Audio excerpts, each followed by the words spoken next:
I'm here in Pax, West Virginia, where they're building a new mine spur for the loadout of the Pax mine.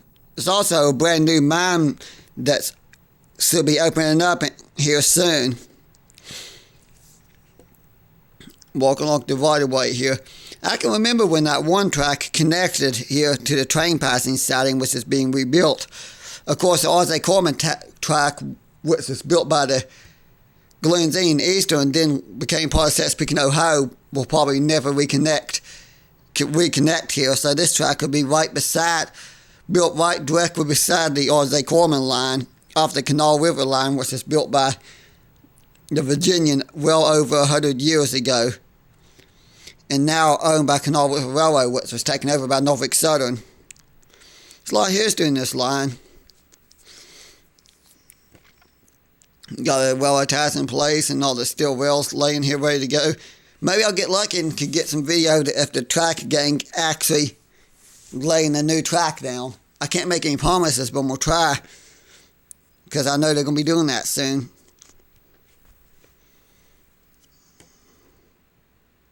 I can probably film from the railroad crossing up here. But brief history, this line is built by the Virginian Railway.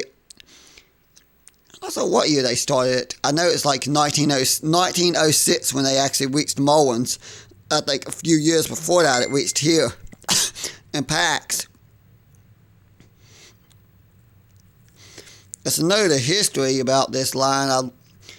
I know somebody done a lot of video clips of this, but they never completed it. I don't think they ever completed and got the documentary out, as far as I know. Maybe they'll get it out soon.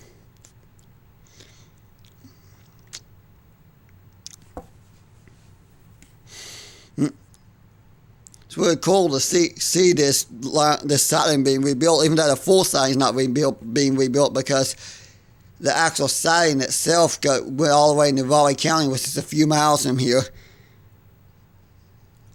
So it was a long train passing siding back in the day.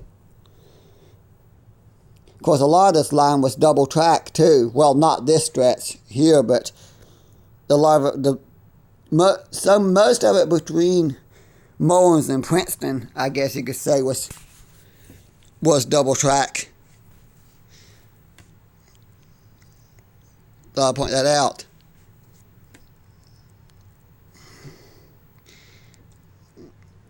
A1 septic service here, or A1 porta potty service, I should say.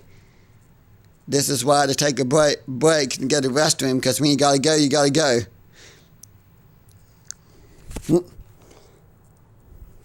Yes, that's a random picture of a flying pig. I thought I'd add that in there just for a good laugh. But I followed this a little ways. Oh, by the way, I can remember when the train passing siding was here, and I can remember when the signal towers were there, because when I was growing up in the 90s, the signal towers are still there. I think in the 5th and 6th grade, I did live in Pax. Of course, then me and my family moved down to Maple Fork, we moved to Mountain Hope, then Maple Fork, and I think I spent most of my life living down Maple Fork. There's Paint Creek. If you look closely, the whole entire creek is covered with a thin layer of ice. Definitely not thick enough to walk on. It didn't get that cold. Although I wonder if this cold weather would stay long enough, the ice would get that thick. I don't know. It did on a lake, that's for sure. That was a fun trip, walking across Little Beaver Lake with my mom. Don't know if I get an opportunity again anytime soon or not, because the lakes never freeze that thick around here. The ice very rarely gets thick enough to walk on the lakes around here. But over there, that road off to the side, that was a rail line too. There was actually a spur that went off and fed the Railwood mine, because the original mine was over there in a big field. There was a mine and loadout in this big field over here.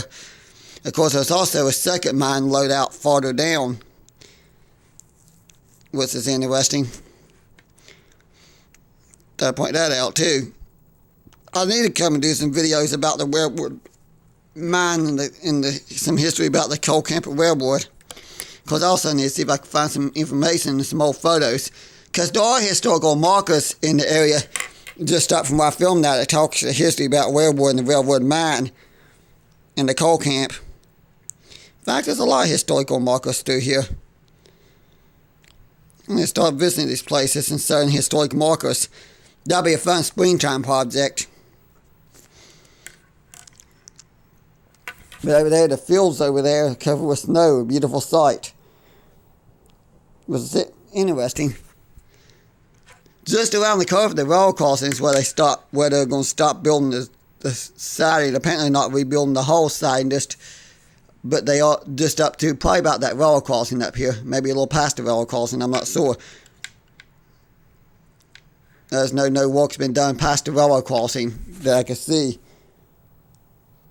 Which I did not walk all the way to the next railroad crossing. I'd like to point that out.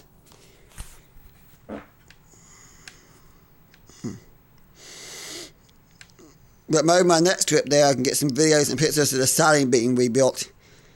Because everything else has been done. Now they just got to lay the track and put some more rail ballast down. But it's amazing seeing a train passing siding being rebuilt, even though it's kind of being built as a spur track to the to the Pax mine, I mean. I think that's the Pocahontas seam to go into. The source seam might be pretty much walked out. I don't think there's much left of the source seam, so as far as I know, they're going into the Pocahontas seam. Anyhow, more mines and more loadouts. That means more trains going through Pax. And an increase in train traffic. If they load as much as they do on the R.J. Corman, there'll definitely be a lot of trains through here. Because R.J. Corman loads almost every day. Which is nice to see. I wonder if this line will start loading every single day.